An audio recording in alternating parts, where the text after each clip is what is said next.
오늘부터는 이제 차분하게 읽어가면서 본격적으로 공부를 해보겠습니다. 일단은 21쪽 펴보세요. 제가 어디부터 한다고 그랬었죠, 전에?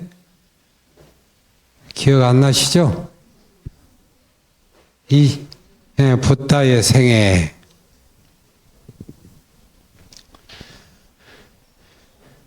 우리는 서가모니 부처님의 생애를 매우 잘 안다고 생각해요. 너무 익숙해가지고. 근데 그 의미를 잘 생각을 해봐야 됩니다. 경전을 읽을 때는 그냥 주어진 대로 기억하는 것은 주어진 대로 기억하고 기억한 대로 믿는 것은 매우 위험하다는 거예요. 마치 컴퓨터에 저장된 정보를 그대로 그냥 출력하는 것 똑같아요. 있는 말을 그대로 기억하고 믿는 것에서 벗어나서 이걸 잘 생각하고 이리저리 생각해보고 나의 삶으로 적용시키고 또 비판적으로 사유하고 여러 가지 상황과 결구시켜보고 이런 게 필요합니다. 자, 21쪽 붓다의 생애 제가 먼저 읽겠습니다. 여러분이 글을 읽다가 붓다, 부처님, 불타라고도 읽어봤나요? 똑같은 말입니다. 인도에서 있는 붓다를 한문으로 음사하면 불타가 돼요. 붓다를 한글에서 부처, 붓다, 불타, 부처, 부처님. 붓다는 과연 어떤 삶을 살았는가? 우리는 붓다의 행적을 어떻게 보아야 하며 또한 거기에서 무슨 교훈을 얻어야 하는가? 무슨 교훈을 얻어야 하는가? 한마디 한마디가 예사롭지 않는 겁니다. 우리한테 쉽다고 생각하고 쉽게 이해한다고 생각해서 이게 지나쳐버릴 수가 있어요. 붓다의 행적을 어떻게 보아야 하고 무슨 교훈을 얻어야 하는가. 붓다의 초상은 보는 이의 눈높이에 따라 여러 가지로 그려질 수 있다. 일부에서는 불교라는 종교를 창시한 교주, 다른 일부에서는 해박하고 냉철한 사상가 혹은 철학자, 또 다른 일부에서는 초능력자 혹은 신적인 존재로 묘사한다. 현대에 이르러서는 상담가, 명상가, 심리치료가 등의 여러 수식어들이 뒤따르기도 한다. 그러나 다채로운 그의 행적은 어느 특정한 명칭만으로 그의 삶 전체를 드러내는 데 부족함을 느끼게 된다. 자, 해모 법우님부터 한 단락씩 읽어보세요.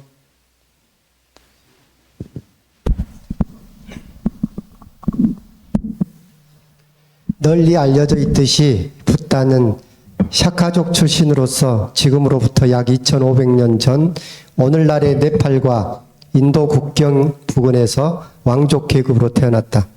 그는 어린 시절을 비교적 유복한 환경 속에서 보냈으며 장래의 통치자에게 요구되었던 제반 학문 분야와 전투술 등을 배웠다고 한다. 그는 16에 결혼하여 라울라라는 아들을 얻었지만 죽음의 공포와 불안을 극복하려는 열망으로 29의 나이에 출가를 단행하였다. 이후 6년에 이르는 치열한 구도 끝에 35에 깨달음을 얻었고 40년이 넘는 세월 동안 교화에 전념하다가 80의 나이로 인멸했다고 전해진다. 역사적 사실로서 불교라는 종교단체는 그의 가르침을 따르는 이들이 모여 형성된 공동체이다. 따라서 그를 일으켜 불교를 창시한 교주로 칭하는 것은 틀리지 않다. 그러나 교주로서의 그의 모습은 어느 종교에서 나타나는 일반적인 양상과 사뭇 다르다. 그는 맹목적인 믿음보다는 바른 이해에 기초하여 현실을 살아갈 것을 권유하였다. 또한 어떠한 권위와 전통에도 굴하지 말라 일렀고 심지어는 자기 자신에 대해서도 무조건적으로 이끌리지 말라고 충고했다. 그는 자신의 가르침이 올바른 이해에 기초하여 받아들여지기를 희망했고 또한 그것과 더불어 삶의 버팀목이 될 수 있기를 바랐다. 이러한 붓다의 모습은 교주라기보다는 차라리 사상가 혹은 철학자에 가깝다고 할 수 있다. 사실 초기 불교 경전에 묘사된 그의 가르침은 고도로 발달된 형이상학적 사색을 포함한다. 거기에는 세계의 기원이라든가 본질 혹은 궁극의 목적이라든가 사후 세계에 관한 다양한 이론들이 망라된다. 그런데 그는 그러한 사변적 견해들이 인간을 경직시키고 부자연스럽게 만들 수 있다는 것에 대해 긴장을 늦추지 않았다. 말하자면 형이상학적 사고의 해체를 통해 현실 삶을 회복하려는 독특한 철학적 입장을 취하였다. 바로 이 점에서 그는 2500년이라는 세월을 건너뛰는 최첨단의 비판 철학자로서의 면모를 지닌다. 그러나 그는 결코 메마른 이지적 지혜의 추구에 매몰되지 않았다. 따라서 그를 어느 철학자들과 동일시하는 것 또한 타당하지 않다. 오랜 교화 활동을 통해 나타나는 붓다의 행적은 때로는 지극히 인간적이고 자상한 상담가로, 때로는 불가사의한 초능력자로, 때로는 부당한 사회적 간섭에 맞서는 개혁가로 묘사된다.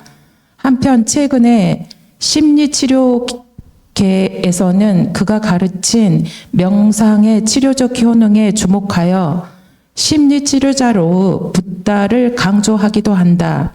물론 그 모습에서 자신과 타인의 정신적 진보를 위해 임종의 순간까지 방일하지 않았던 수행자로서의 면모 또한 관가하지 말아야 한다. 다시 원점으로 돌아와 묻게 된다.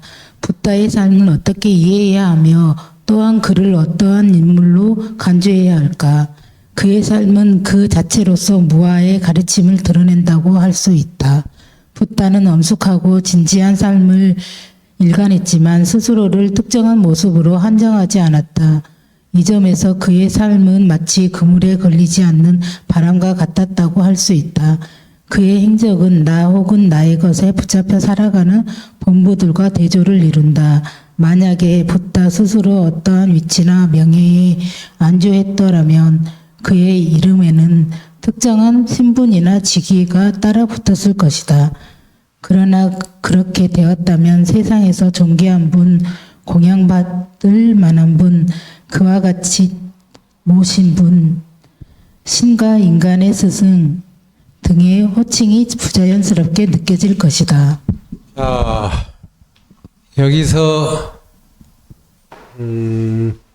자, 모르는 단어 있으면은 질문해 보세요.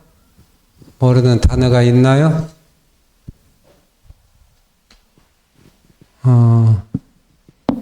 벌써 그렇게 잘 아셨네요. 자,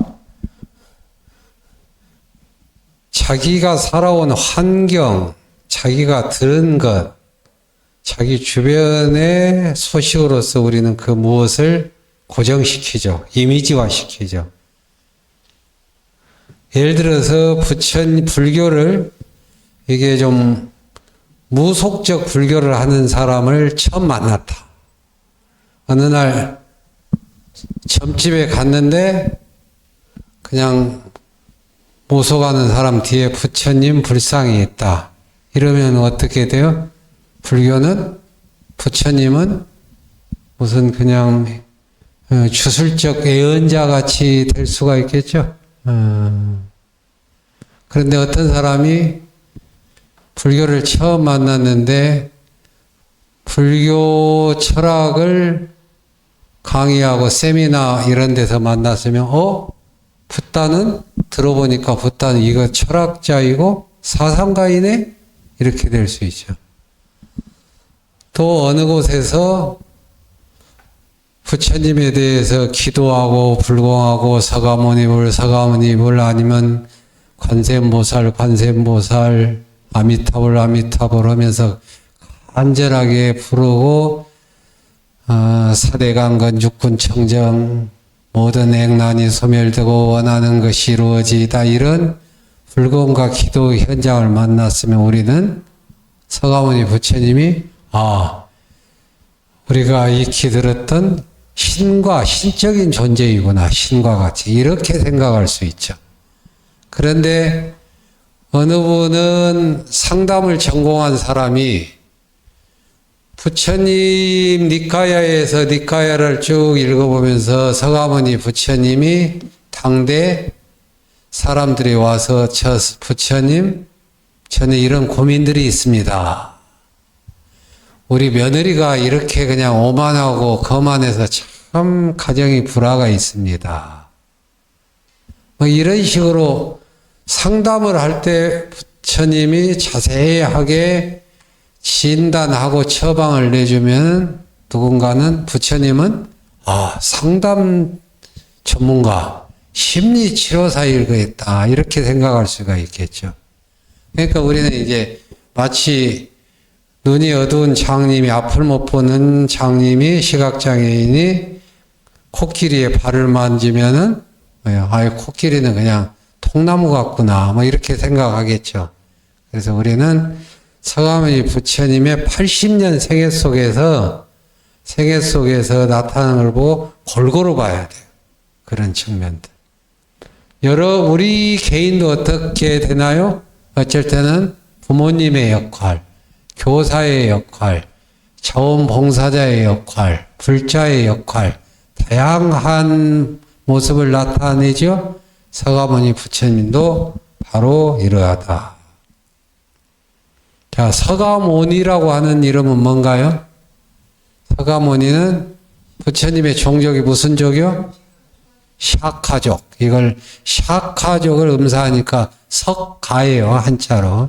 불교 용어는 팔리어나 산스크리트 인도말을 중국 사람들이 한자로 옮길 때 발음 비슷하게 하는 걸 음차라고 그래요. 음사. 붓다, 불타. 비슷하죠? 다르마, 달마. 비슷하죠? 상카, 승가. 샤카족, 석가족. 석가족에서 나오는 모니는 성자란 뜻이에요. 침묵하는 자. 그냥 말을 한다는 게 아니고 안 한다는 게 아니고 마음에 모든 번뇌 망상이 없고 깊은 진리의 세계, 고요하고 청정한 진리의 세계 그 자체가 됐기 때문에 침묵이라고 그래요. 침묵할 수 있는 자, 고요한 자, 성자. 그래서 석가모니, 석가족에서 출현한 성자. 했죠? 그래서 석가모니 부처님. 그런데 23쪽을 보세요. 위에서 밑에서 세 번째. 세상에서 존귀한 분. 자, 세존 해보세요. 공양 받을 만한 분. 아라한 또는 응공 해보세요. 그와 같이 오신 분. 열애, 신과 인간의 스승, 천인사, 인천사. 서가모니 부처님에게는 이름이라고 하지 않고 그냥 명호라고 그래요. 대표 10개의 명호가 있다. 자, 열의 10호 해보세요.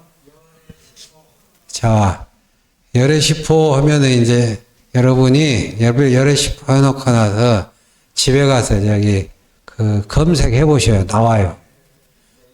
그래서 이거 할 때 열의 10호 하면 열의 응공 정변지 적지 마세요.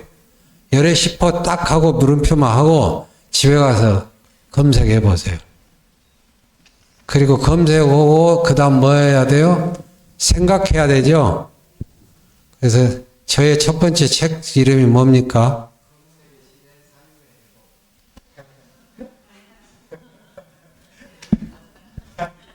중앙대 김노류 교수의 요즘 경쟁교육은 야만이다라는 책을 읽는데 거기서 그렇게 돼 있어요. 나 그거 처음 들었네요.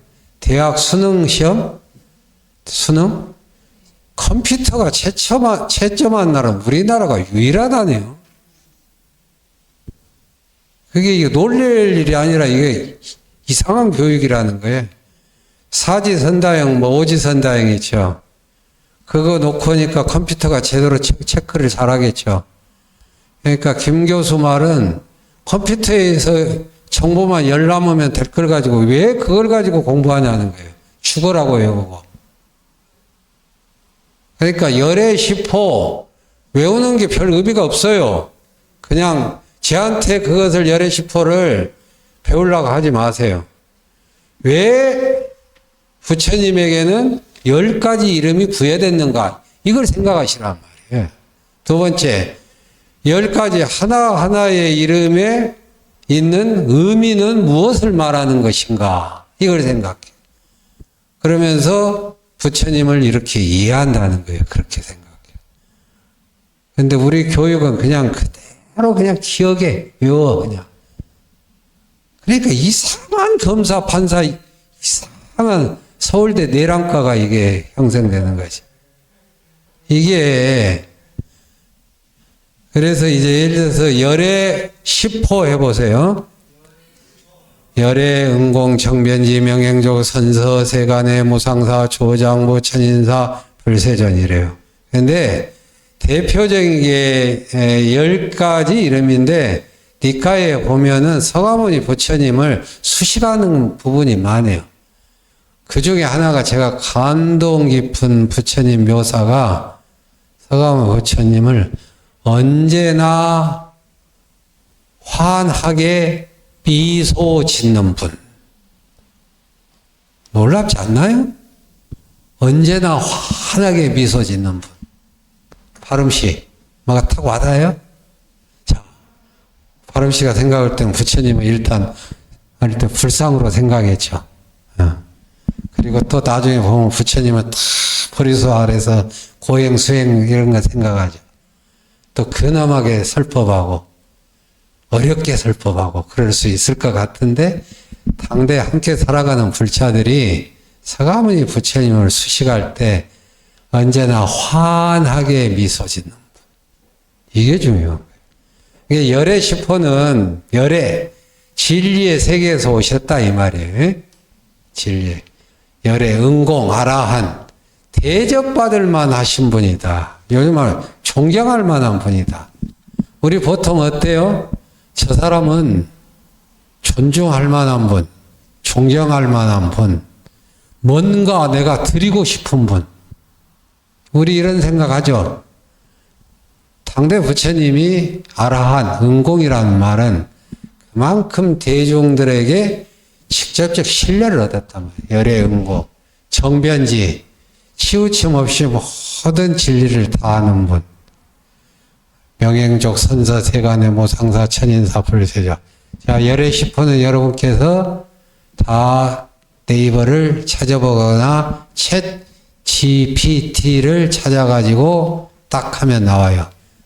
거기에서 그러면 부처님의 이름이 명호가 왜 많은가? 그만큼 능력이 훌륭하신 분이고 세상의 모든 진리를 깨달으신 분이고 중생과 함께 자비심을 베푸는 분이고 하나의 이름으로 딱 규정 지을 수가 없어요. 그래서 부처님은 명호가 10개가 되고 더 많다. 이런 사실을 아십시오. 자, 질문할 게 있나요? 그래서 부처님은 예를 들어서 열애 시포뿐만이 아니라 오늘날로 보면은 수행자, 그 다음에 철학 교사, 상담가, 심리 치료사, 사회가 어지럽고 혼란할 때는 종교인은 메시지를 내놓아야죠. 그 당대 사회에 메시지를 내는 분. 그 메시지는 뭘까요? 사성 계급, 모든 계급은 평등하다. 모든 계급은 원천무효다. 여성도 수행해서 아라한 깨달음을 이룰 수 있다. 모든 사람을 연민으로 대하라. 살아있는 모든 생명을 존중하라. 전쟁은 살인과 폭력을 불러오므로 전쟁은 하지 않아야 된다. 이게 뭐예요? 사회에 주는 메시지죠. 이게 총체적으로 서가모니 부처님의 모습이라는 거예요. 한쪽만 취하지 말고. 그래서 부처님을 21세기의 서가모니 부처님을 끊임없이 재해석해야 돼요. 재해석해야 돼요. 자, 그 다음에 붓다의 출가와 수행을 봅시다. 자, 붓다의 출가와 수행 여정은 어떠했는가? 유년기의 붓다는 정확히 말하면 유년기의 시다르타는 이렇게 말해야죠. 부처님의 성씨가 뭔가요? 고다마, 가우다마, 고타마. 이름은 시다르타. 고타마 시타르타 해보세요. 이해모 하듯이 성씨와 이름에 고타마 시타르타. 유년기의 붓다, 즉 시타르타는 내성적 성격의 소유자로 묘사된다. 그는 비교적 유복한 환경 속에서 살았다. 때로는 감각적 쾌락을 접했지만 오히려 그것이 가져오는 권태로움에 더욱 민감한 반응을 보였던 것으로 전해진다. 감각적 쾌락과 호합판으로 사는 것과 권태롭다. 이 말을 우리가 잘 생각하셔야 돼요. 먹고 마시고 막 이렇게 부유하게 여행 가고 뭐하고 이렇게 막 감각을 소비하면 우리는 어떻게 돼요? 생생하고 활기찰 것 같죠? 그런데 시타르타는 권태로움에 민감한 반응을 보였다. 오히려 그것이 가져오는 야득한 애착에 출현했던 이파사 부처님의 정기에 따르면 서가모니 부처님의 이전에 여러 부처님들이 계셨다는 그런 설화입니다.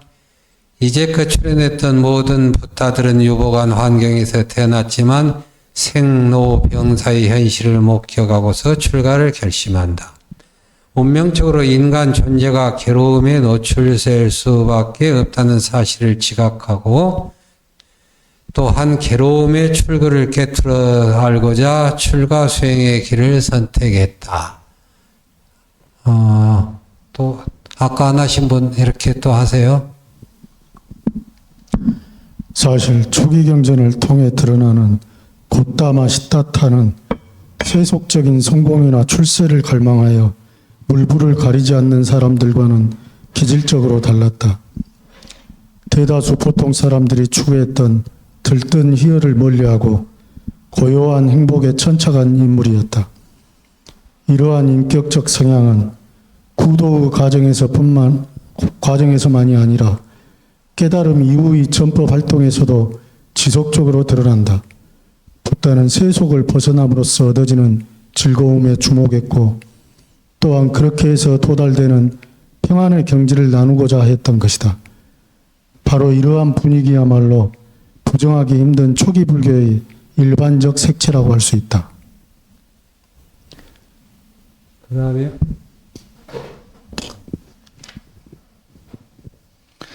출가 직후 붓다는 유명한 요가 수행자였던 알라라 깔라마와 웃다 가라마 붓다를 찾아간다. 그리하여 아무것도 없는 선정 혹은 지각이 있는 것도 없는 것도 아닌 선정 등을 배운다.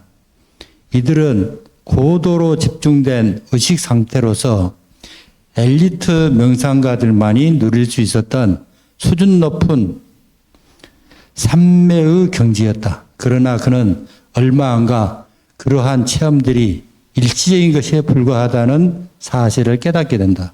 그리하여 독자적인 수행 방식으로 나가게 된다. 그가 선택한 두 번째 방법은 엄격한 육체적 고행을 통해 마음의 평온을 구하는 것이었다. 이후 그는 6년 동안 극소량의 음식만을 섭취하면서 가혹한 고행을 감행한다. 그 결과 팔다리는 시든 갈대처럼 되었고 배를 만지면 등뼈가 만져질 정도로 여이게 되었다고 한다. 다음이요. 고대 인도에서는 고행을 통해 몸과 마음을 정화하는 수행 전통이 유행하였다. 고행은 오늘날에도 일부 전해지는데 단식이라든가 3000배 혹은 10,000배 정진 등이 그것이다. 적당한 고행은 해이해진 마음을 다잡고 새로운 결의를 굳건히 하는데 유효할 수 있다.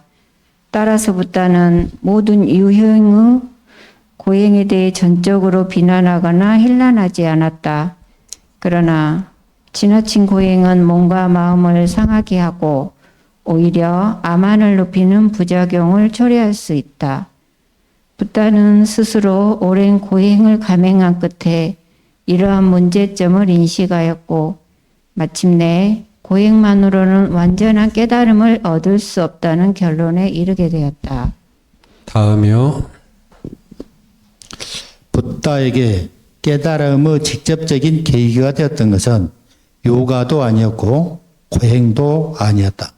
그것은 어렸을 적 아버지를 따라 나섰던 동경 축제에서 홀로 나무 밑에 앉아 우연히 경험했던 첫 번째 선정에 대한 기억이었다.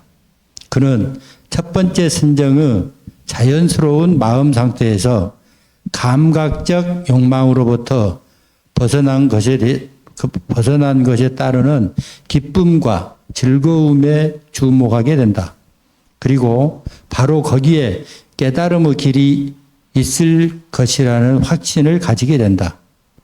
그는 그 확신을 바탕으로 지극히 맑고 청정한 마음 지킴의 상태인 네 번째 선정에 이르게 되었고 마침내 거기에서 번뇌를 완전히 제거한 해탈의 경지를 얻게 된다. 이상이 이상이 가장 널리 인정되는 붓다의 수행 여정에 관한 이야기이다. 붓다는 먼저 전문적인 요가 수행을 하였고 이후 고행을 통해 육체적 한계에 도전하는 방법으로 나아갔다. 그는 그러한 절차를 겪고 나서 다시 일상의 마음으로 돌아온 연후에 깨달음의 인연을 만난다. 이후 그는 자신의 수행 여정을 중도라 부르게 되었고 또한 쾌락에도 얽매이지 않고 고통에 이끌리지도 않는 가운데 깨달음에 이르는 방법을 가르쳤다. 이러한 중도란 세속적 삶에 대한 반성은 물론 타성적인 수행 전통에 대한 거부까지를 포함한다고 할 수 있다. 중도의 가르침은 어떤 특정한 방법을 무작정 강제할 것이 아니라 있는 그대로를 인정하고 수용할 때 깨달음의 길이 열린다는 메시지로 이해할 수 있다. 자, 붓다의 출가와 수행, 수행, 출가와 수행. 자, 모르는 단어가 있나요? 있어야 되는데 여기서는 그냥 막 물으세요.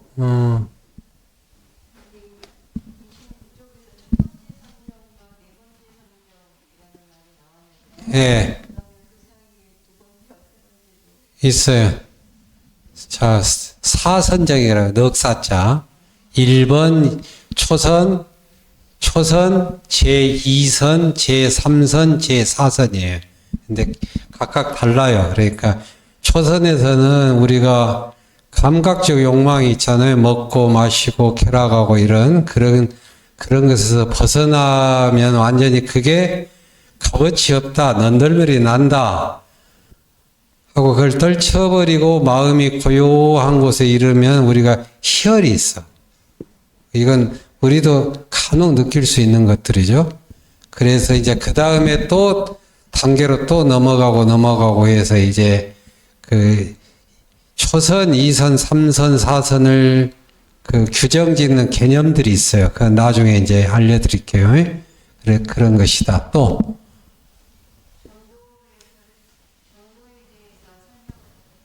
종교? 중도. 여기서는 이제 초기 불교에서 말하는 중도가 있고 나중에 대성 불교에 와서 중도라는 용어가 있거든요. 이건 많이 달라요. 예, 초기 불교에서 중도는 기본적으로 여러 가지가 있는데 중도적 실천은 딱 8정도예요. 8정도 들어보셨나요? 정견, 정사, 정어, 정업, 정명 이렇게 쭉 하는 뒤에 나옵니다. 중도적 삶은 무엇인가 라고 하는 것이 구체적인 것은 8정도입니다. 바르게 보고 바르게 생각하고 바르게 말하고 이렇게 쭉 나와요. 그리고 또 여기서 중도는 10cm가 있으면 5cm 이걸 가르치지 않아요. 중도는 여기서 뭐냐면 요즘 그러죠. 극단적 상황 이런 말 많이 하죠. 극단적은 이쪽 저쪽이에요. 그러니까 예를 들어서 우리는 극단적 사고를 많이 하잖아요. 인간은 몸이 최고다. 그러죠? 어떤 사람은 마음이 최고다. 이게 이제 붓다는 틀려먹었다는 거예요. 예를 들어서. 그래서 복되게 평안하게 사는데 수행하는 과정에서 쾌락이라고 하는 것은 다른 게 없어요. 아니, 비설, 신의가 있잖아요. 우리는. 이게 무엇을 보고 소리를 듣고 음식을 먹고 냄새 맡고 감촉하고 생각할 때 여기에서 극단적인 감각을 무한대로 절제하지 않고 소비하는 것이 쾌락이라고 그러는 거예요. 예를 들어서. 우리 쾌락에서 눈으로 보는 쾌락들은 얼마나 많겠어요? 예를 들어서 변태적인 관음증이라는 게 있죠. 훔쳐보는 거. 이것도 눈의 쾌락이 심하면 변형되는 거잖아요. 소리도 어떻게 돼요? 음악 소리든지 어떤 특히 가장 중요한 건 쾌락 중에 음식과 성욕이라. 음식, 성욕, 수면욕, 재물욕 이런 것들이 절제하지 않고 극단적으로 치우치는 쾌락. 그건 왜 그럼 이 붓다는 쾌락을 무조건 도덕적으로 나쁘다고 했을까? 그게 아니에요.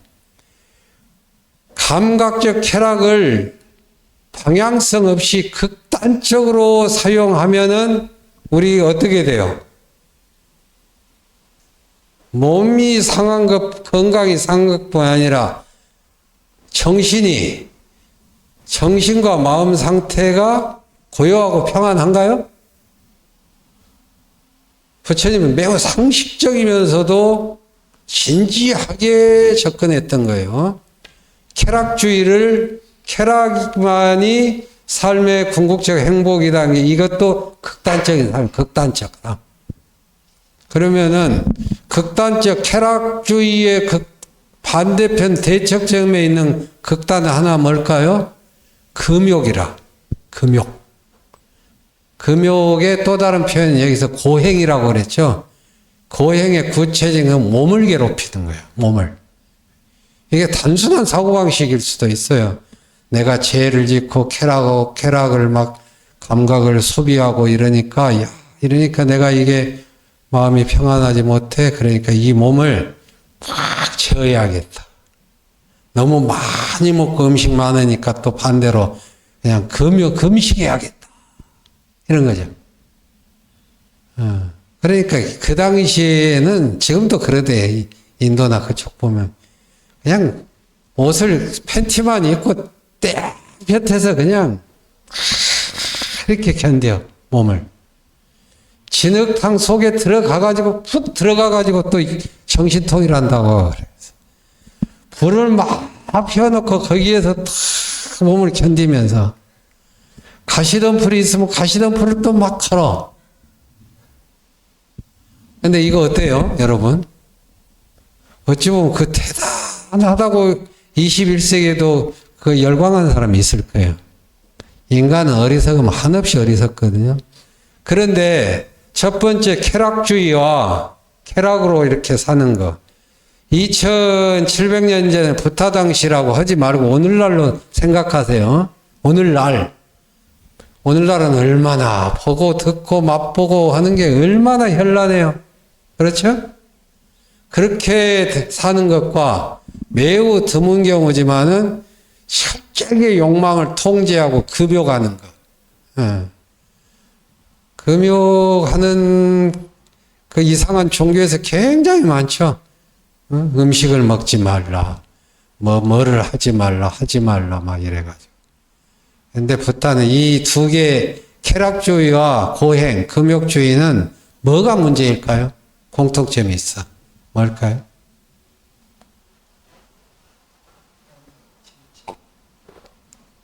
모든 것은 내 마음이 고요하고 청정하고 평온하고 기쁨이 넘치지 않으면 의미가 없는 거예요.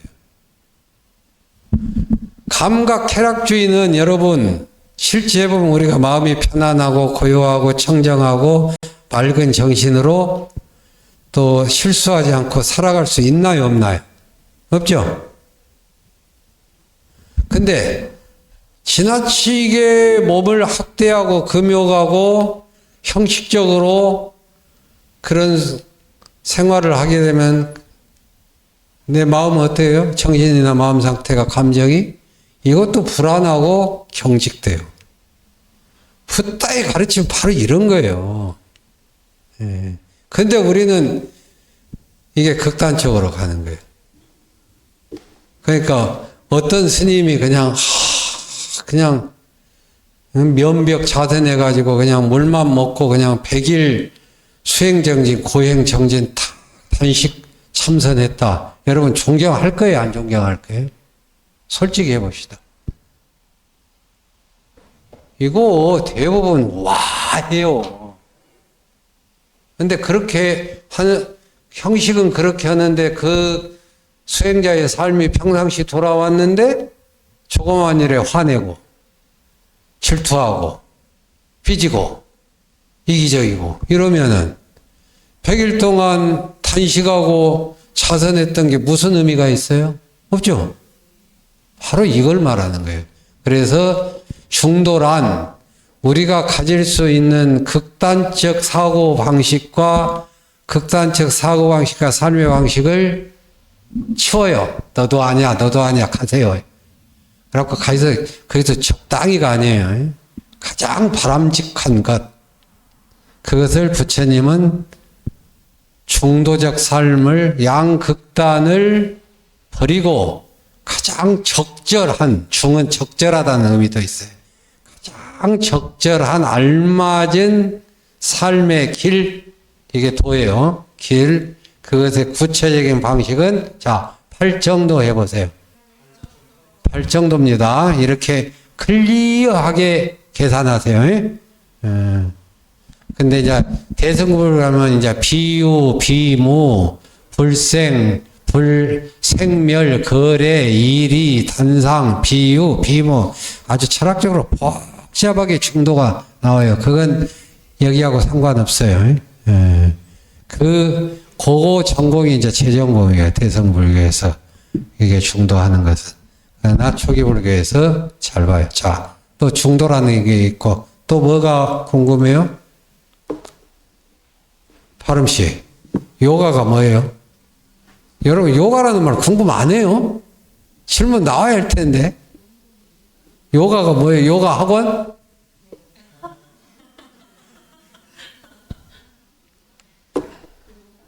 그럼 부처님이 그냥 저기 수행하면서 저렇게 비비고개 달 들고 하는 요가 수행했단 말이야? 아니 그러니까 궁금하게 물어요. 요가란 말은 익숙하게 나오는데 일종의 마음, 정신 집중 훈련, 그 감정, 마음 다스림 훈련이에요. 그걸 요가라고 그래요. 인도말로. 그 수레가 있으면은 말과 수레가 있으면 어떻게 돼요? 서로 묶어 놓으면은 떨어지지 않죠. 이 요가는 소위 앉아서라든가 물구나무 서든가 호흡을 가라앉히고 내린다든가 이런 다양한 방식으로 몸의 방식을 통해서 정신을 한 곳으로 집중시키는 훈련을 하는 거예요.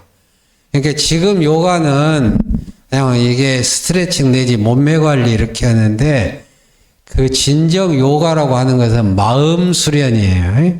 근데 그 마음 수련하는 방식 중에 하나가 몸을 무슨 요가 막 나눠져요, 지금. 그러니까 고요히 앉아서 여러분 숨 쉬는 법 알죠? 수행 중에서. 그것도 요가 수행이에요. 자, 그 다음 또 질문 없어요? 아까 질문한 대로 이 안에서는 그 다음에 중요한 부분이 26쪽에 아주 중요한 부분이 있어요. 그래서 서가모니 부처님은 할 것 다 했어요, 당시에. 그러니까 요가 수행도 한 거예요. 소위 그 당시에 우타카라마, 부타라라카라마 이런 이제 아주 요가의 엘리트들 당시에. 우리 지금 세계적으로 뭐 고행가 요가 막 등등등 나타나잖아요. 그거 요가 수행했는데 금방 그 경지에 이르러. 그런데 뭔가 미진해. 깨달음이 오지 않아. 근본적인 불안과 고통이 있어. 뭔가 속박에서 벗어나지를 못하고 있어. 마음 깊은 곳에. 이거 아니다 한 거예요. 그래서 소위 요가 수행자, 이걸 이제 그 번역으로는 선정주의라고 하기도 해요. 아무튼 요즘 말하면 정신을 집중하는 그러한 요가 수행자 계열에 있는데 금방 경지에 이르렀는데 이게 아직도 깨달음이 안 돼.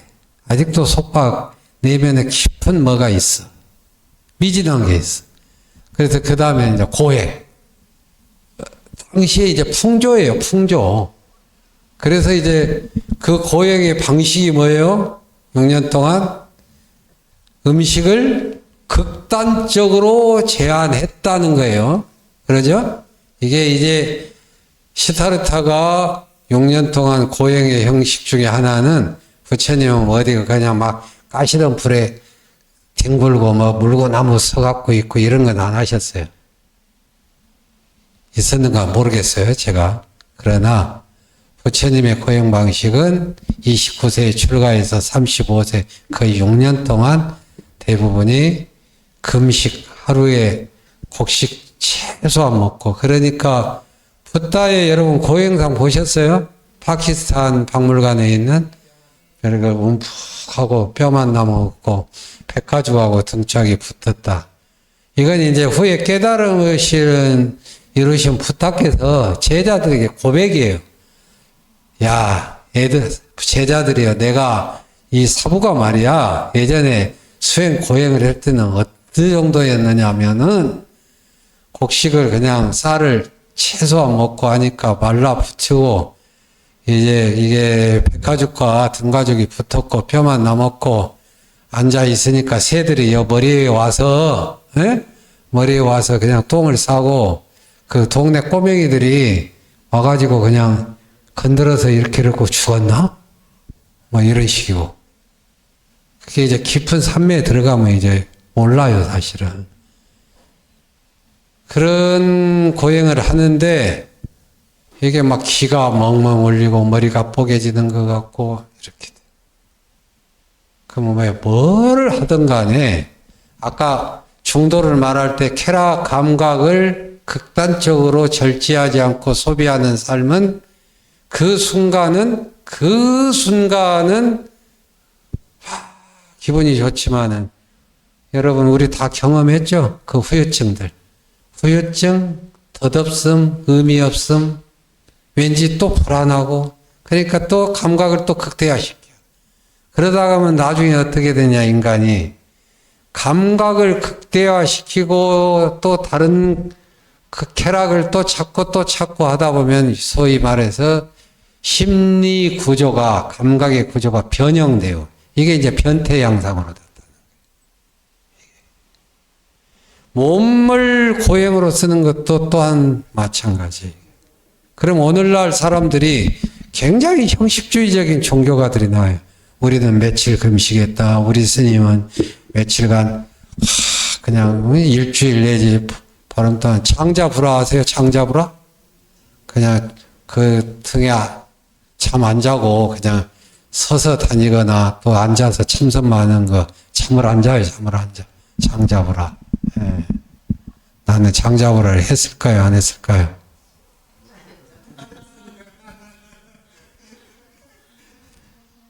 딱 일주일 해봤어요. 잠 안 자고 물만 마시고 걸어다니고 이제 밥을 안 먹으니까 물만 마시고 걸어다니고 또 앉아서 이게 자선하고 잠도 앉아서 잤어요. 이렇게. 예. 한 번은 해볼만 하는데 그게 몸과 마음의 조화가 안 되니까 그거 할 일이 아니에요. 근데 누가 그거 보면 이제 아마 법인 스님 일주일 장 잡으라 하는데 나중에 일주일이 이제 70으로 이제 70일을 할 거야. 예. 그러니까 이 우매한 중생들이 전부 그런 걸 가지고 대단하다고 그래. 문제는 수행자나 훌륭한 교사는 일상에서 또 어떤 고난과 액난이 닥치더라도 비방과 오해도 어떤 것에서도 어떻게 그 사람이 마음을 쓰고 있는가, 처신하는가, 그 당시에 그분의 얼굴 안색은 어떤가, 이걸 보란 말이에요. 그런데 이게 종교하면 형식적으로, 특히 그리스도교는 내가 너무 안타까워. 그리스도교 교회 다니는 신도들 보면 중요한 거 이것만 하고 쉽시다. 그 26쪽에 보면은 그래서 이제 고행주의, 육체를 괴롭히고 금식하고 속이 요건 요즘 표현으로는 자기 학대라고 봅시다. 예? 자기 학대. 그러니까 도덕 윤리적으로 사는 건 좋은데 붓다는 경직되게 사는데 도덕 윤리적으로 살았을 때 지나치게 자기 자신을 묶어버릴 때 너의 마음은 고요했니? 청정했니? 평온했니? 기쁨이 있었니? 이렇게 물어야 되는 거예요. 그거 아니면은 그 뭐가 문제가 있는 거예요. 고행주의도 이제 고행도 없앴죠. 근데 그렇게 살다가 어느 날 부타는 6년 동안 그렇게 뼈만 남고 그렇게 수행하다가 어느 날 어린 시절이 팍 떠올랐어. 어린 시절. 자, 태자가 전에 내가 이런 이야기 했죠. 태자가 아버지 어머니하고 왕족들하고 쭉 가서 소위 농경제. 그러니까 봄이 됐으니까 이제 드디어 우리나라에 농사를 짓습니다 하고 이제 그런 이제 의식인데 거기도 이제 어린 시타르타가 볼 때 좀 이상한 거야. 이놈 왕족들은 햇볕을 안 쬐고 나무 그늘이나 아니면 일산을 쓰고 있어. 그죠? 근데 이제 농부들은 땀을 흘리면서 그냥 태양볕을 맞아가면서 소하고 소를 갈면서 쟁기질을 한단 말이에요. 그러니까 어린 시타르타가 볼 때 이상한 거야. 그러니까 우리가 뭐 감수성이 이렇게 예민해야 돼요. 그냥 대체적으로 함부로 봤을 때 이거 수행이 안 되는 거예요. 왜 같은 사람인데 누구는 그늘에서 살이 쪄가지고 얼굴에 혈색이 있고 건강하고 또 일산을 받쳐주는데 누군가는 기운이 없어서 떼약볕에서 농부가 갈비뼈만 드러내고 앙상한 몸으로 부실한 영양으로 이렇게 이게 생기질을 하고 있어. 이상한 걸 느껴야 되죠. 바로 이런 거죠. 21세기 오늘날도 우리 사회에 함께 살아가면서 이상한 것을 느낄 때가 많아야 돼요. 질문할 줄 알아야 돼. 왜 수능 점수 최고의 대학을 갔는데 그래가지고 프로필은 경력은 대타하는데 저 사람들 왜 저렇게 마음을 저렇게 쓰고 나라를 혼란시키게 하고 말이 바꿔지고 나중에는 희한한 퍼포먼스를 하면서 정말 이거 울 수도 없는 코미디를 나는 오늘날 정치인들 같이 엄숙한 코미디를 그렇게 엄숙하게 하는 사람 못 봤어. 코미디를 그렇게 진지하고 엄숙하게 할 수 있는 거예요. 그렇지 않나요? 보셨죠? 어쩜 저렇게 진지하고 엄숙하게 코미디를 할 수가 있을까? 그러면 이게 의문을 가져야 되는 거예요. 그러면은 학교 교육은 뭐였지? 교육은 뭐였지? 공부라고 하는 건 뭐지? 배운다고 하는 건 뭐지? 우리 한국 사회의 교육은 뭐가 문제인 거지? 이렇게 질문할 줄 알아야 돼. 시타르타는 질문할 줄 알았어. 의심할 줄 알았어. 의심, 질문, 다양한 방안을 모색. 이게 붓다였어요. 이거 없이 우리 수행 안 되는 거예요. 그냥 수능 점수, 고시 공부생들 법조문 외워갖고 이렇게 불교 공부하는 거 아니에요. 그런데 농경제 때 봤는데 농부가 기록에는 그래요. 쟁기질을 하는데 거기에서 뭐가 나와요?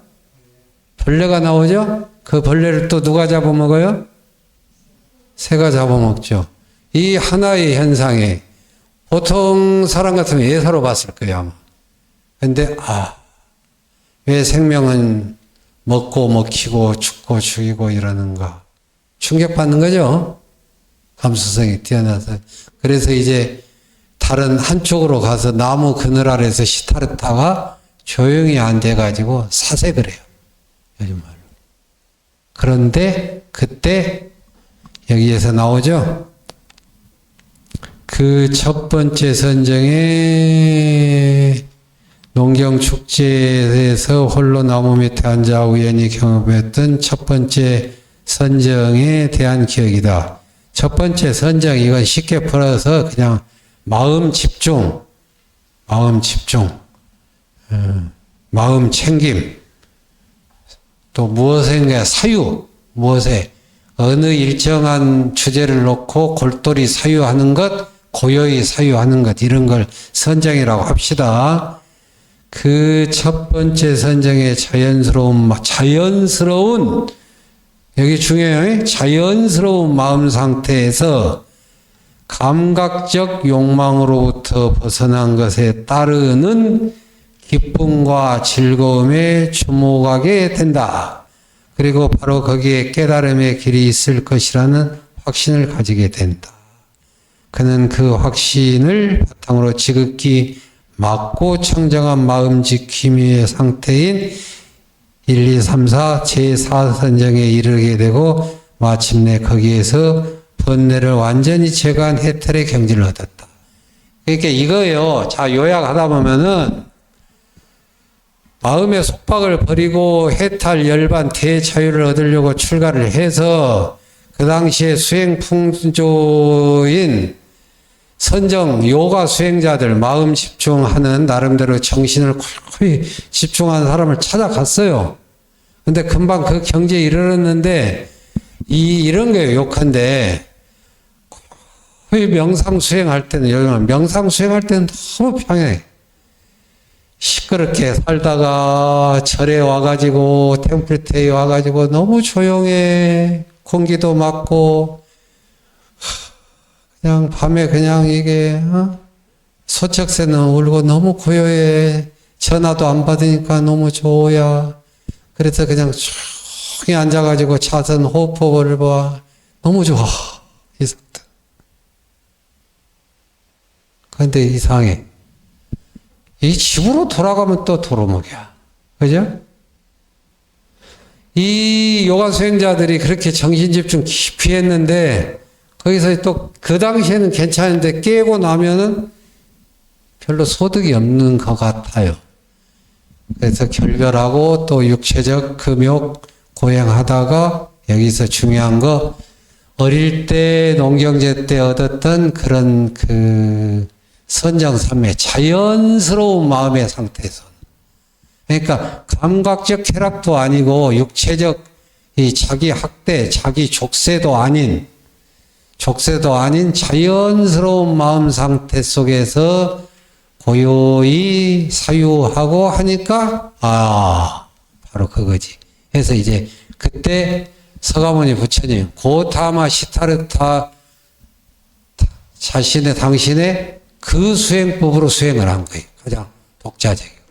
인도 그 당시에 전통이 있던 수행법 다 이제 아니라 생각하고 수행을 얻었다. 그래서 중도적 깨달음을 얻었다. 여기까지 합시다. 10분 쉬고 그 다음 하겠습니다.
저기 보신 날 5월 5일 날 혹시 원찰이 없으시면 불암사에 같이 가시는 거 어떠신가요? 어떠신가요? 가실 수 있으신가요?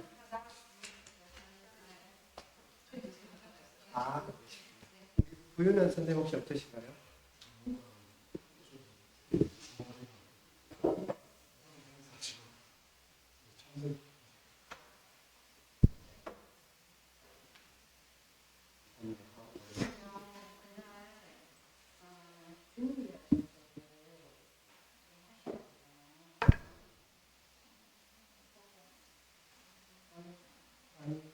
그냥 또 보면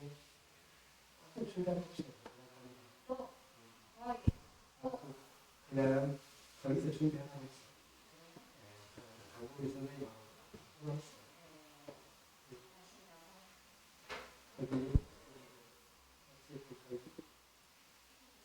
거기 본시 좀 드렸어요. 30만 원.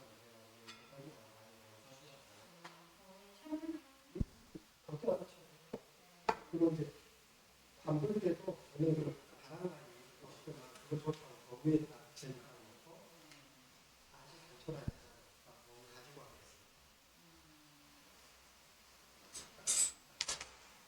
가겠습니다. 하준의 월 축제, 연중 축제는 저는 우리가 여기서 주관하는 거 광주 남부도 광주공원에서 연중 축제 또 있구나. 우리가 지금 신군에서 김범용이가 연중 축제라 해서 밤에 뭐 누가 재등에 지냈어요.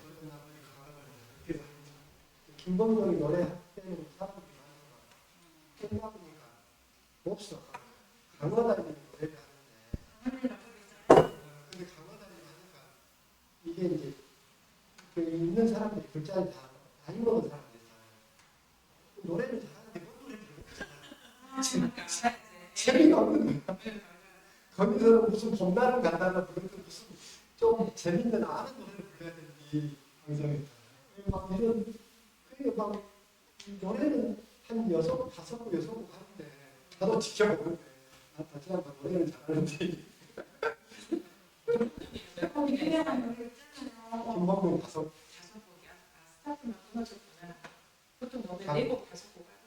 나이가 역시 나이 앞에 장사도 백만 나이가 먹었더라.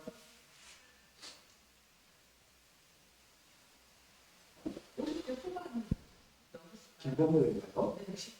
60대 중반 되겠죠. 50대 후반이 50대 후반이 우리가 50 중반으로 향해 가고 그러겠네요, 진짜. 김범용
자, 깨달음 해볼까요? 누가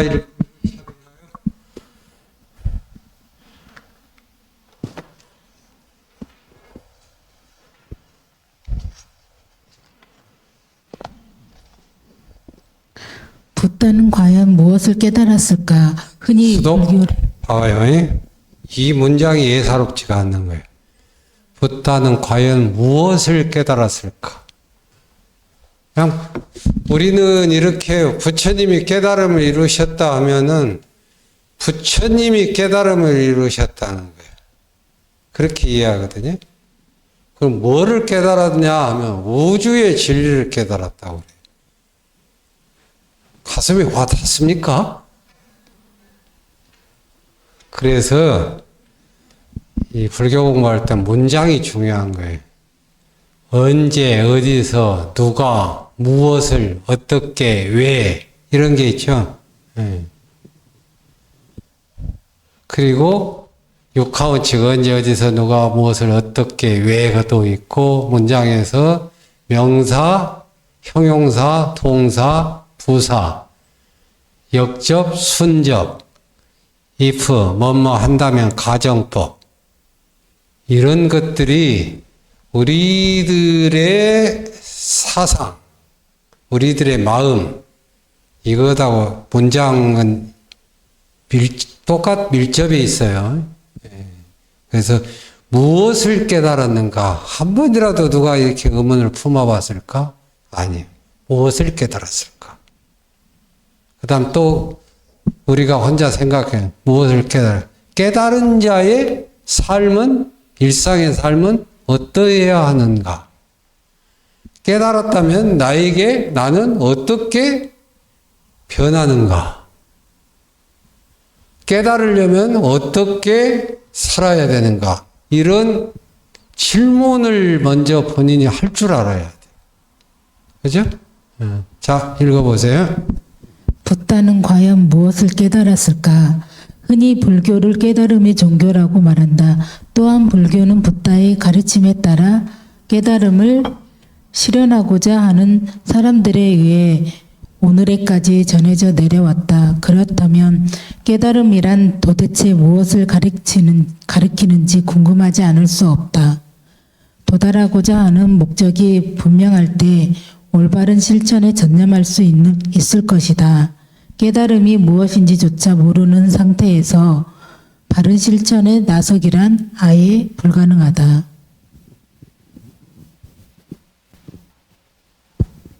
그런데 일부에서는 깨달음에 대해 지나치게 신중한 태도를 보인다. 심지어 일상의 언어로는 도저히 표현조차 할 수 없는 지고한 무엇으로까지 여긴다. 물론 불교의 근극 목적에 관한 논의에서 조심스러운 자세는 필요하다. 그러나 그러한 태도가 깨달음에 대한 접근마저 가로막는 요인이 되어서는 곤란하다. 깨달음에 대한 불명료한 사고는 결연한 실천적 의지를 희석시키는 결과를 초래한다. 깨달음은 번접할 수 없는 고립무원의 경지가 아니다. 깨달음에 관한 담론은 자연스럽게 나눌 수 있는 것이어야 한다. 깨달음은 범접할 수 없는 고립무원의 경지가 아니다. 깨달음에 대한 담론은 자연스럽게 나눌 수 있어야 된다. 자, 그 다음에요. 깨달음이란 모르던 사실을 공리 끝에 알게 되는 것을 말한다. 거기에는 낡은 생각과 태도를 깨뜨리는 과정이 수반된다. 또한 깨달음은 새로운 차원으로의 도약을 부른다. 예컨대 당연한 것으로만 여겨왔던 그 무엇이 사실은 그렇지 않다는 것을 깨달았다고 치자 그러한 자각이 없었더라면 타성에 젖어 예전의 방식대로만 생각하고 또한 거기에 맞추어 살아갈 것이다. 그러나 진실을 알게 된 연후라면 새로운 마음가짐으로 새로운 삶을 살아가게 될 것이다. 또한 깨달음은 거기에는 낡은 생각과 태도를 깨뜨리는 과정이 수반된다. 낡은 생각과 태도를 깨뜨리는 과정. 또한 깨달음은 새로운 차원으로의 도약을 부른다. 자, 그렇다면 붓다는 그 다음 읽어보세요. 그렇다면 붓다는 도대체 무엇을 깨달았을까? 경전에서는 중도를 깨달았다고도 하고 연기 혹은 사성제를 언급하기도 한다. 그런데 이들은 서로 중복되는 특징을 지닌다. 예컨대 중도란 바른 견해, 바른 의향, 바른 언어 등으로 구성된 8정도를 가리킨다. 그리고 이 8정도는 사성제의 마지막 항목인 도성제의 실제 내용이 된다. 한편 의존적인 발생과 소멸을 밝히는 연기의 교설 또한 괴로움의 발생과 소멸을 드러내는 가르침의 다름이 아니다. 결국 붓다의 깨달음은 고, 짐, 멸도의 사성제로 집약될 수 있다. 그 다음에요. 전 법륜품에서는 사성제에 대해 12차례에 걸쳐 반복적인 깨달음을 심화해 나가는 양상을 묘사한다. 자, 3전 12행상 해보세요. 3전 12행상. 자, 계속 하십시오. 예컨대 모든 존재가 괴로움에 노출되어 있다는 사실을 이해했고 그것의 원인인 가래는 끊었으며 그렇게 해서 괴로움이 소멸된 경지를 실현했고 그것을 완성하는 길을 닦았다고 하는 이 4가지 과정을 3차례씩 반복적으로 언급한다. 또한 그런 과정을 거친 연후에 비로소 위없는 바른 깨달음을 선언했다는 내용을 기술한다. 초기 불교 경전에서 위없는 바른 깨달음 혹은 안욕다라 삼맥삼보리는 주로 사성제와 관련하여 등장한다. 이 점은 불교의 궁극 목적이 다름 아닌 사성제에 있다는 것을 의미한다. 또한 경전에서는 사성제를 실현해 나가는 과정을 계단 혹은 누각에 올라가는 것에 비유한다. 그리하여 괴로움의 현실을 밝히는 고성제로부터 시작해서 차례대로 하나씩 깨달아 나갈 것을 강조한다. 따라서 사성제의 깨달음은 점진적으로 분명해지는 특징을 지닌다. 계속하세요. 사성제를 내용으로 하는 깨달음의 경지는 결코 현실과 유리된 초월적 상태가 아니다. 이것은 붓다의 가르침과 행적을 통해 확인할 수 있는 사실이다.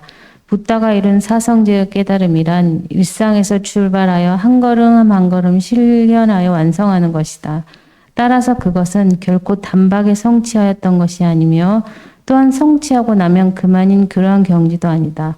그것은 탐욕과 집착이 남아있는 한에서 끊임없이 닦아 나가야 할 과제로 제시되는 그러한 경지라고 할 수 있다. 자, 붓다의 깨달음인데 깨달음이라고 하는 것은 이게 언어라고 하는 것은 시대마다 달라지고 사람마다 달라요. 받아들이는 게. 일단 자, 우리는 깨달음을 너무 어렵고 또 깨달음의 경지라고 해서 깨달음에 대해서 감히 말을 붙여서는 안 된다라고 하는 이 생각은 다 놓으세요. 물론 이제 대승불교의 반야사상이나 이 선종불교에서는 이 언어, 우리들의 언어와 사유로 미치지 못하는 것 또는 언어와 사유에 그거 자체마저도 끊어져야 뭐가 있는 그게 있어요, 사실은. 그런 가르침. 근데 그것은 이게 또 논외로 하고 깨달음이라고 하는 것은 자연스럽게 말할 수 있어야 돼요. 왜? 서가모니 부처님과 당시 제자들이 깨달음에 대해서 쭉 논의했겠죠. 논의했어요. 그러니까 이건 급기상이 아니다. 깨달음. 그렇게 생각하지 말라. 다른 말로 또 대치를 해보는 게 좋아요. 깨달았다는 것은 몰랐던 것을 알았다. 되겠죠? 어렴풋이 알았다는 것을 확연하게 알았다. 긴가민가 했는데 알아서 의심이 다 풀렸다. 의심이 풀렸다. 이제 의혹이 없어졌다. 의문이 없어졌다. 잘 알고 확연히 알고 환하게 하니까 마음이 편안해졌다. 이제 어떤 일을 하더라도 어떤 상황이 오더라도 의심이 없고 잘 알았기 때문에 이제는 방황하지 않으리라. 머뭇거리지 않으리라. 바로 이런 거예요. 깨달으면 잘 아는 것, 확연히 아는 것, 의심 없이 아는 것, 분명하게 아는 것. 이 안다고 하는 것은 정보나 지식을 새롭게 기억하는 게 아니에요. 그 내용을, 그 의미를, 그 인과관계를, 그 이치를, 그것이 현실 속에서 다양한 모습으로 적용되는 그런 것들을 잘 아는 것이고, 잘 아는 것이란 또 다른 건 어떤 면이냐? 중요해요. 내 몸과 마음으로 그대로 체득되었단 말이에요. 우리들이 잘 알았다 하면은 그 뉘앙스상 객관적인 그 어떤 것을 잘 이해했다로 알겠죠? 잘 알았다고 하는 건. 근데 잘 알았다는 것은 제가 아까 명확해졌다. 의심이 없어졌다. 의혹이 없어졌다. 더 이상 헤매지 않는다. 방황하지 않는다. 자, 이런 표현을 썼죠. 이것은 잘 이해했다는 것은 내 몸과 마음에 깃들어졌다. 철학적 용어로는 신체화 됐다고 그래요. 어떤 게 그냥 몸이 돼버렸다 이 말이 내 몸이.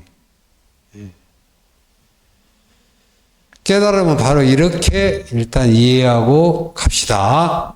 잘 알았다. 의심 없이 알았다. 명확히 알았다. 예. 예.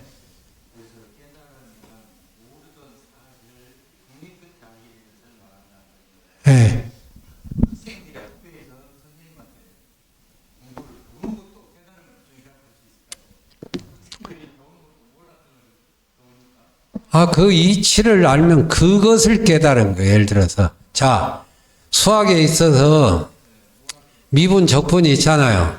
그래서 잘 설명을 듣고 확연히 알았어요. 그럼 미적분을 깨달았다 이렇게 말할 수 있는 거예요. 아시겠죠? 예. 그렇죠. 예. 근데 학교 교육은 그렇게 학교 교육도 마찬가지예요. 과학이든지 역사든지 잘 이해해야 하는데 그것이 내 몸과 마음으로 오지 않고 그것을 사유하지 않고 이것을 가지고 어떻게 삶에 적용시켜야겠다고 하는 그 과정 없으면은 사지선다형을 잘 쳐가지고 시험만 잘 치고 고시 공부하고 어떻게 가지고 이상한 짓을 한단 말이에요. 뭐뭐 대학의 내랑과 학생이 되는 거예요. 내랑과 아세요? 서울대학교 내랑과, 서울대학교 법과대학 내랑과. 그게 이제 오늘날 이게 내 지금 불교 공부를 하면서 21세기 대한민국의 교육이 이제 확연히 보여요. 이제 더 부처님의 교육법이 참 필요하겠다. 그래서 뭐 AI 과정을 어쩌고 저쩌고 이게 중요한 게 아니고 정말 중요한 건 우리 붓다가 제자들에게 했던 교육법. 유교에서는 맹자, 측은지심, 수호지심, 맹자의 사상과 교육법이 21세기에 재해석되면서 적용돼야 돼. 이건 뭐 AI가 아무리 해도 내 마음이 불안하고 열등감이 있고 모멸감이 있고 만족하지 못하고 이보다고 싸우면 AI 이걸 그게 무슨 의미가 있나요? 그렇지 않나요? 근데 놀랍게도 내가 이 말을 하면 간혹 사람이 사람하고 다투고 싸워도 좋으니까 정말 로또 받고 부자 됐으면 좋겠다는 말을 내 앞에서 하는 사람도 있어요. 나 그런 사람을 봤어요.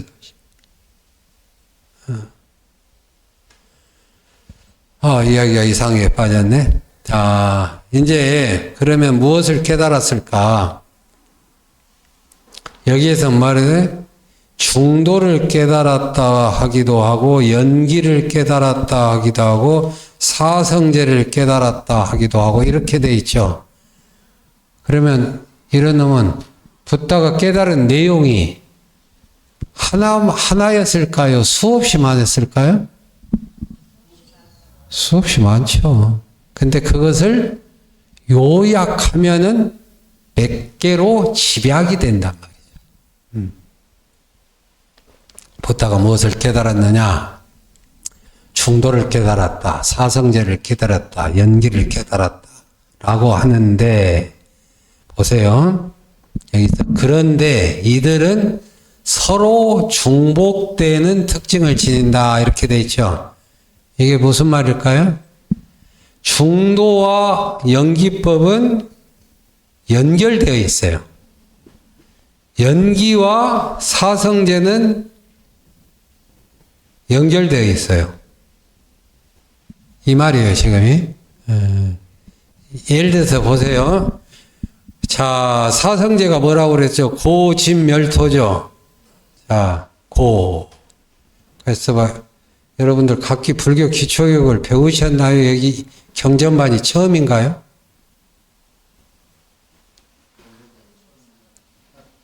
사성제, 우리 공부할 때는 솔직해야 돼요. 사성제 들어보신 분 설명 이렇게 들어볼까요?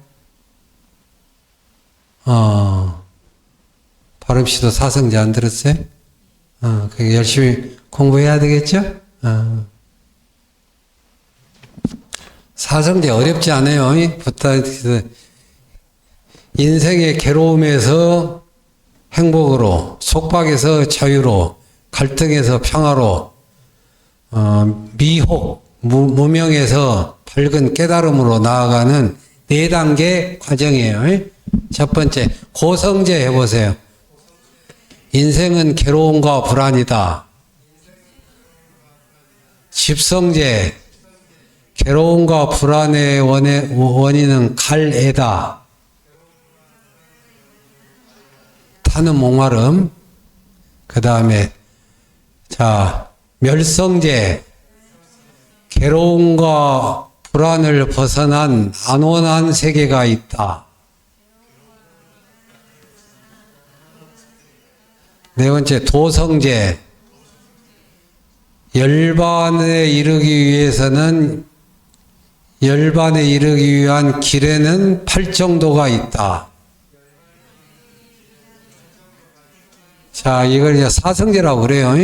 이게 전에 제가 이야기했잖아요. 몸의 병으로 내한테 몸의 병이 있다. 이 병의 원인은 무엇이다. 그러죠? 그리고 이렇게 처방전을 쓰니까 병이 나와서 건강이 됐다. 우리 병의 과정은 이렇죠. 우리들의 마음 살림도 이와 똑같은 거예요. 첫째, 괴롭다고 하는 사실을 잘 알아요.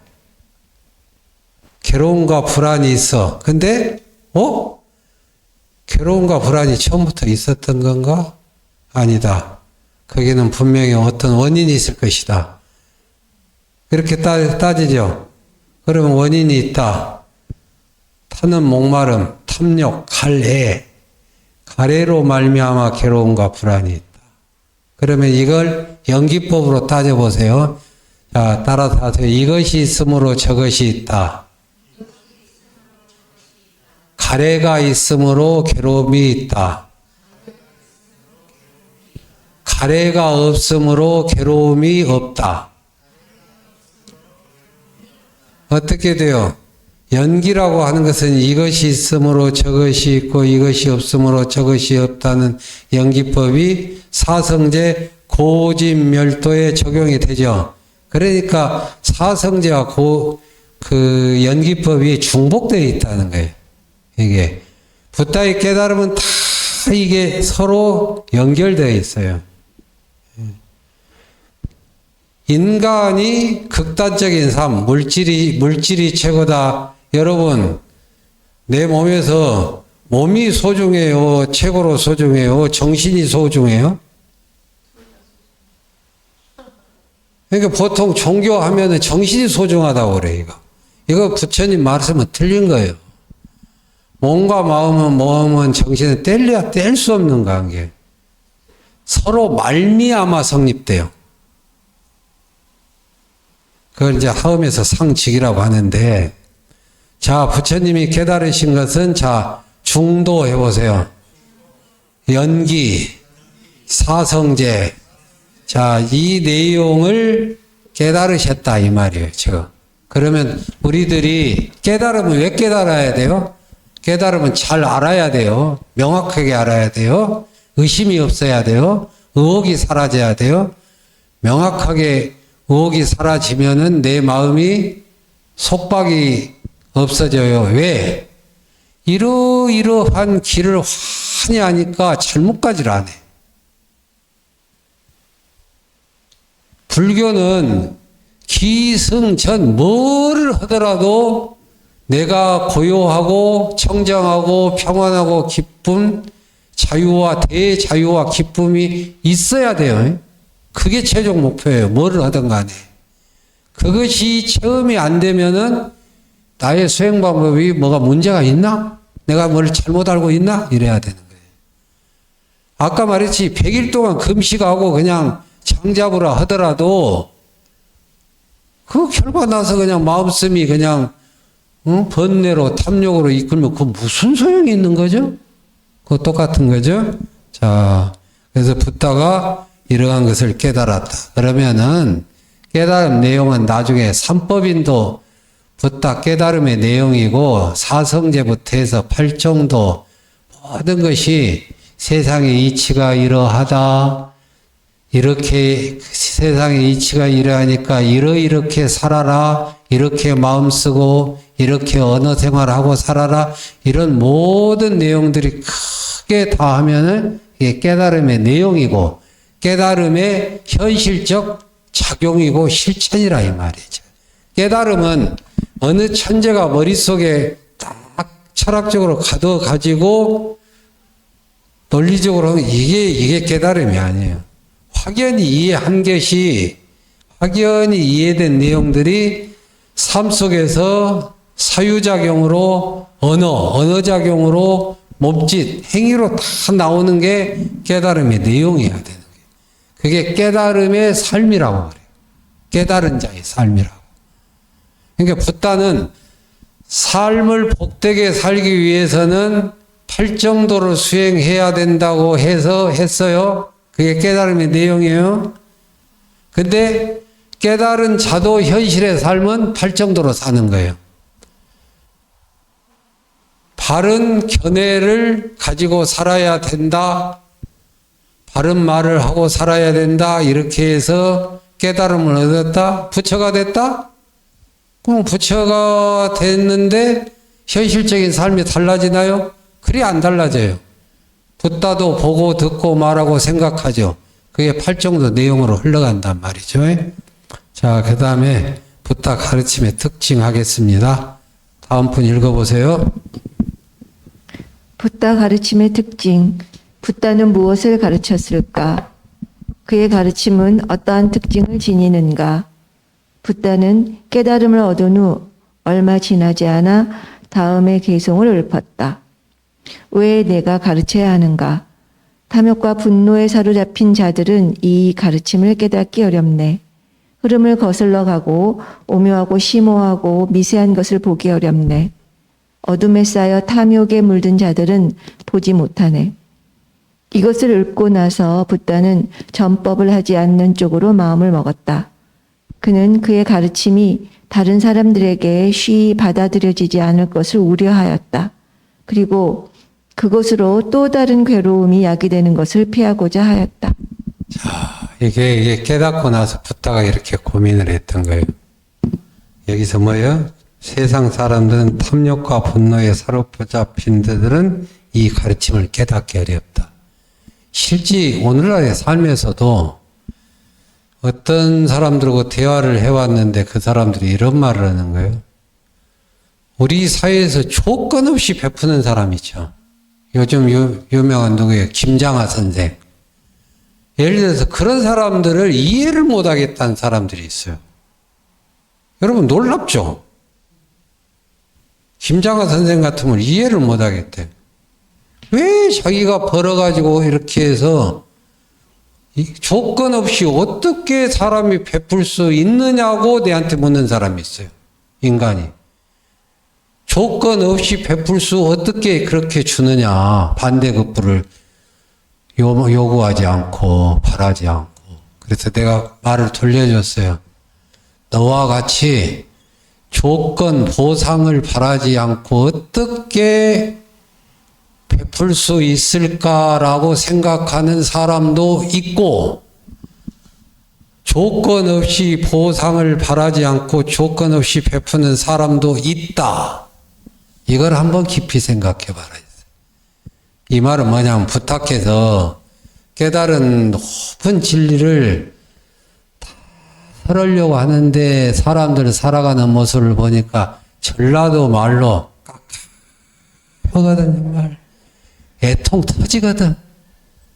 탐욕과 욕심과 뭐를 알지 못하고, 나 서울 가끔 가서 정말 광화문 가면 정말 깎아고 정말 애통 터지고, 어떻게 사람이 저렇게 사람들이 변할까 있죠. 얼굴을 보면은 그냥 그 광장에 얼굴을 보면 무서워가지고 그냥, 심지어는 몇 번 제가 욕도 얻어먹었어요. 그냥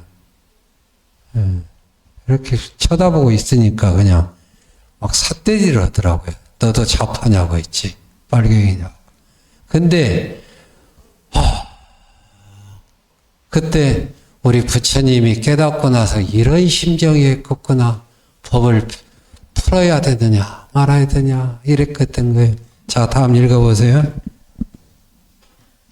부타는 그의 가르침을 받아들이는데 장애가 되는 요인으로 탐욕과 분노를 꽂고 있다.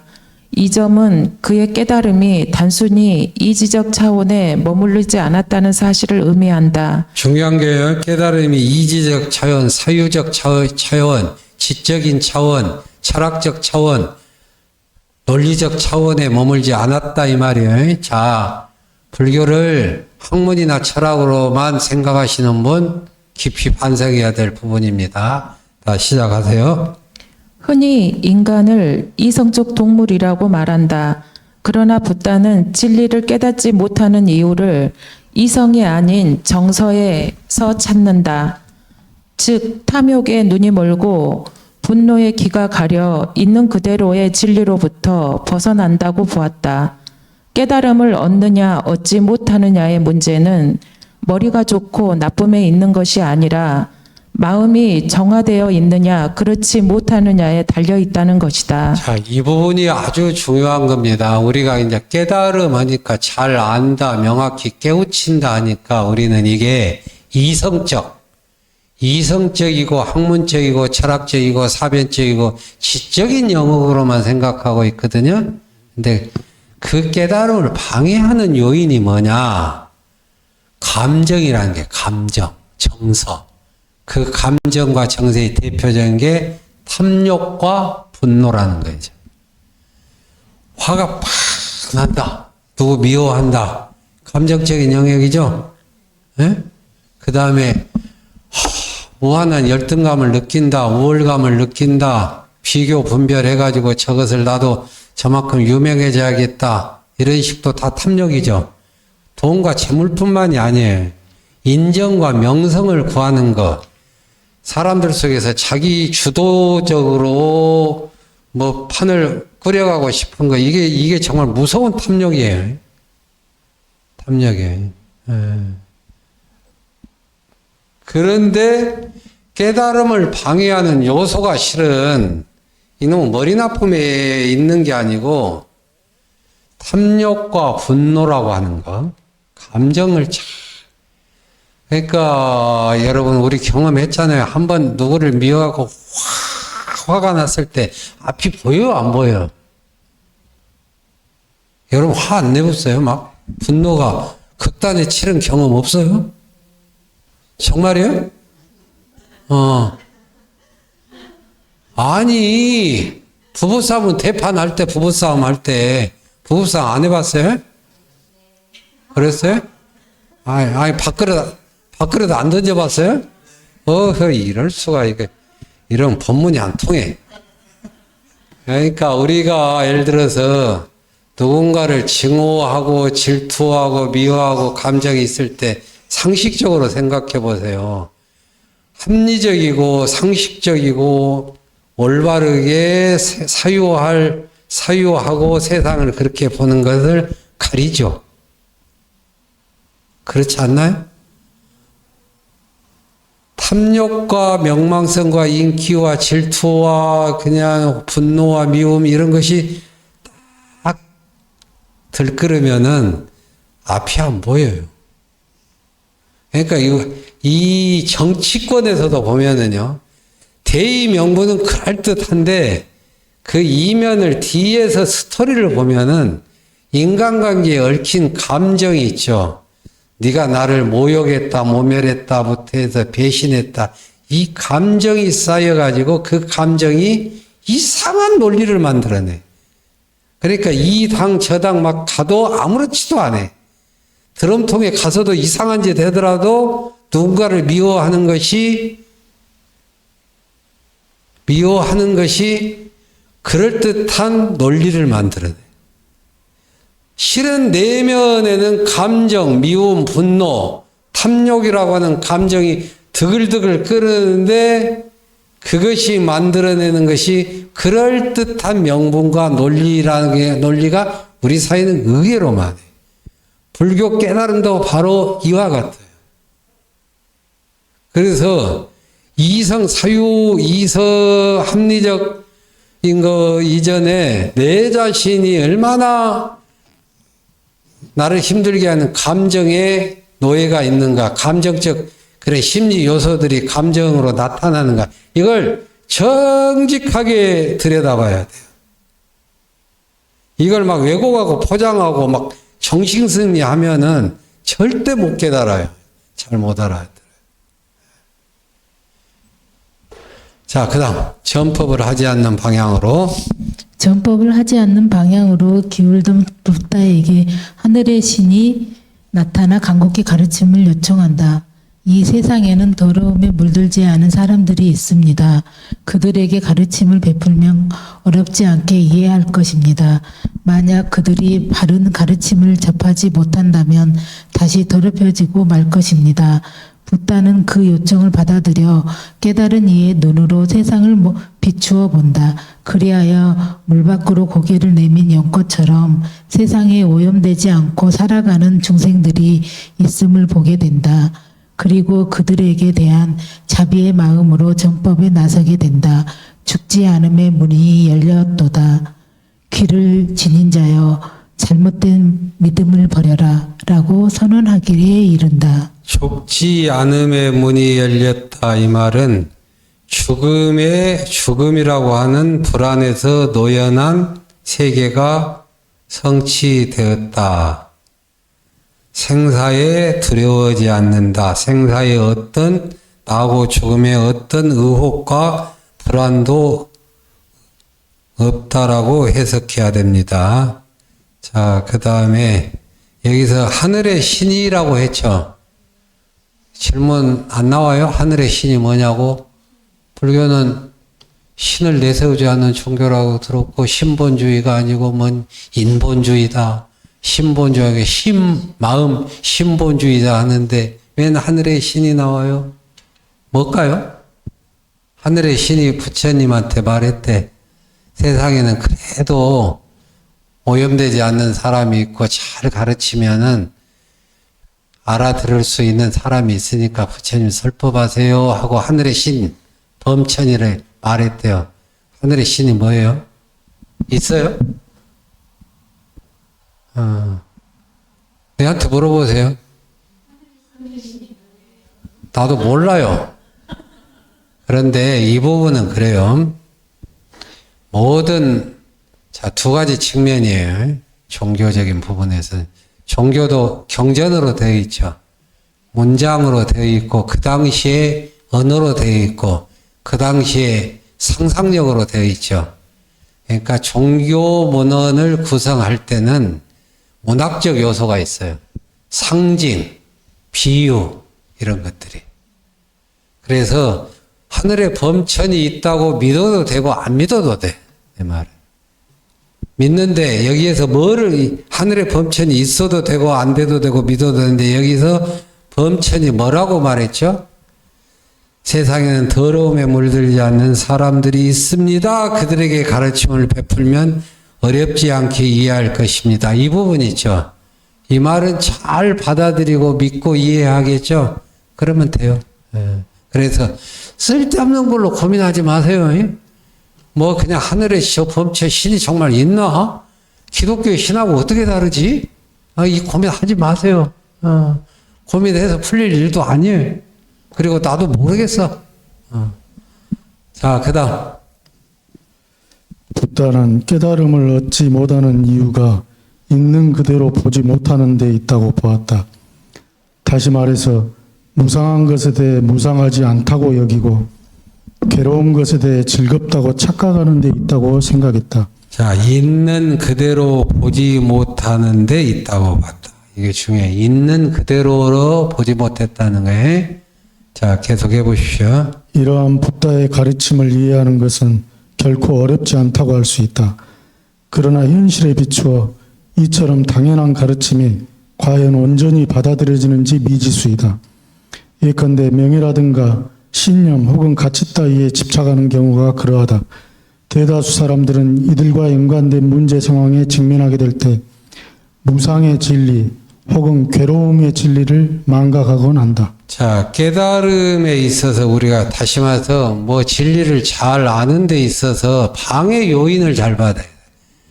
깨달아야겠다 이 생각도 중요하고 잘 부처님의 가르침을 이해하겠다는 게 중요한데 그것을 가로막고 있는 장애 요인이 나에게 있는가 이걸 살펴봐야 돼. 아까 말해서 그 장애 요인은 크게 감정적인 요소가 굉장히 많다. 탐욕과 분노, 미움, 질투. 과거의 그 어두운 상처받던 트라우마, 뭐 이런 것들. 근데 또 하나 여기서는 명예, 신념, 가치 따위에 집착한다. 명예, 신념, 가치.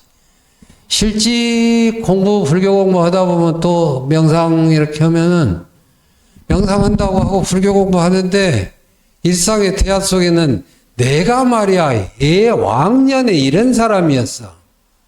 이 경력에 집착해가지고 딱 하니까 이게 불교 공부가 되나. 그리고 나는 예전에 이게 그 주역을 봤는데 논어를 봤는데 서양철학 뭐를 했는데 이 지식을 꽉 잡고 있어가지고 그 잣대로만 부처님의 가르침을 보려고 해요. 이거 하나의 신념이죠. 이것도 안 되는 거예요. 또 불교 공부를 이렇게 하는데 사회 변혁운동, 이 사회를 그냥 정치, 경제, 사회, 문화를 싹 바꾸는 이 도구로만 딱 이 부처님 법을 보려고 하면 그것도 가리는 거예요. 이건 내가 현실에서 너무 느꼈던 부분이에요. 절절해서 그래. 그래서 그냥 싹 나에게 이런 이 진리를 바로 보지 못하는 가치, 신념, 지식, 고집, 주의, 주장, 견해, 뭐 감정, 뭐 기득권, 뭐 우월감 이런 게 있는가? 이거부터 싹 버리세요. 겸허한 마음으로 배워야 된다. 자, 그 다음 읽어보십시오. 누구든 살다 보면 크거나 작은 구설에 오를 수 있고 또한 자신의 생각을 바꿔야 하는 처지에 놓일 수 있다. 그러나 대부분의 경우 자신의 옳음과 결백만을 고집하기 일주다. 그리하여 유연성을 상실한 채 스스로의 고정된 틀 안에 갇히고 만다. 내려놓아야 할 때 내려놓지 못하고 나아가야 할 때 나아가지 못하는 상황이 발생한다. 바로 거기에는 현실을 직시하지 못하도록 방해하는 탐욕과 분노가 도사리고 있다. 그래서 탐욕과 분노의 불길이라 이런 말을 해요. 그 다음에 탐욕과 분노를 불길이라고 말하기도 하고 독이라고 그래요. 탐진치 삼독 그러죠. 그러니까 탐욕과 분노가 얼마나 우리 삶의 위험 요소인가, 진리를 방해하는 요소인가를 표현한 게 불길. 불길은 다 태워버리죠. 탐욕과 분노의 불길, 탐욕과 분노의 독. 자, 계속하세요. 사실 인간관계에서 발생하는 대부분의 갈등과 불화가 이러한 원인들로 인해 부풀려지고 또한 막다른 길을 향해 치닫는다. 그 다음에요. 그 다음 분. 붓다는 이러한 사실을 예리하게 간파하였다. 그리하여 처음 수행에 입문한 경우 이지적 능력보다는 정서적, 심리적 안정이 더욱 중요하다고 가르쳤다. 내면의 감정과 충동에 휩쓸리지 않는 상태에서만 참된 지혜가 발현될 수 있다고 본 것이다.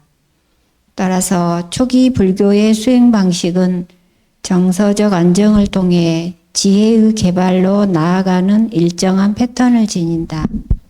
마음의 고요를 가져오는 사마타와 지혜의 개발을 의미하는 윗바사나는 이러한 과정을 지배한다고 할 수 있다. 이 마지막이 참 중요합니다.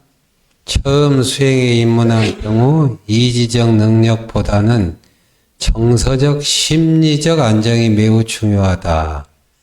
내면의 감정과 충동에 휩쓸리지 않는 상태에서만 참된 지혜가 발현된다고 볼 것이다. 개정해 삼학 써놓으세요. 계율할 때 개, 그 다음에 안정 할 때 정, 지혜할 때 해, 각각 가운데점 찍으셔야 됩니다. 개정해, 석삼자 배우라자 삼학, 개정해 삼학. 다음엔 칠판 좀 놓아주세요. 이것도 하나의 아까 고집멸도 사성제 외우듯이 자 개정해 삼학 해보세요. 계율할 때 겨이에요. 5개 10개 할 때 개정해 안정한다 안정적이다 할 때 안정 지혜할 때 자 개정해 삼학. 여기서 필자가 정서적 심리적 안정이 중요하다. 내면의 감정과 충동에 휩쓸리지 않는 상태에서만 참된 지혜가 발현된다. 이 말은 사실 개정의 사막을 말하고자 합니다. 자, 아주 그 불교 공부를 할 때, 부처님 공부를 할 때, 우리 일상에서 우리가 쉽게 겪게 되는 상식에서 출발을 해보세요. 자, 마음이 감정이 막 시끄럽고 누구 미워하고 갈등 생기고 어제 다툰 걸로 마음이 편하지 않고 하면은 영문 이 일이 잡혀요? 안 잡히죠? 심지어 절에 와서 부처님을 받으라도 그냥 마음이 안 편하죠? 이게 감정 정서가 이만큼 중요해요. 그런데 감정 정서가 왜 흐트러지느냐? 일상에 옳고 그름을 판단하지 못하고 이상한 행동과 말을 해가지고 거기서 벌어지는 갈등 때문에 감정과 정서가 상하죠. 자, 친구 관계 속에서 예를 들어서 친구를 무시해서 말을 내가 함부로 했어. 무시하는 소리를 했어. 그리고 거들먹거리는 행위를 했어. 이간질을 시켰어. 이런 행위를 하면 분명히 거기에서는 갈등과 대립이 일어나죠? 그러면 또 화내고 분노하고 그렇죠? 그러면 어떻게 돼? 뭐가 안 보여? 지혜가 없어요. 우리 이거 일상에서 경험하잖아요. 그러니까 부탁해서 정말 마음 공부를 하는 경우는 자선하고 참선하고 이것도 중요한데 그 이전에 기초를 잘 담거라. 첫째는 예를 들어서 살생하지 말라, 폭력하지 말라, 폭언하지 말라, 게으르지 말라, 음식을 조절하라 이런 것들 있잖아요. 음식과 술을 조절하지 못하고서 감정 정서가 편안해요? 안 되죠.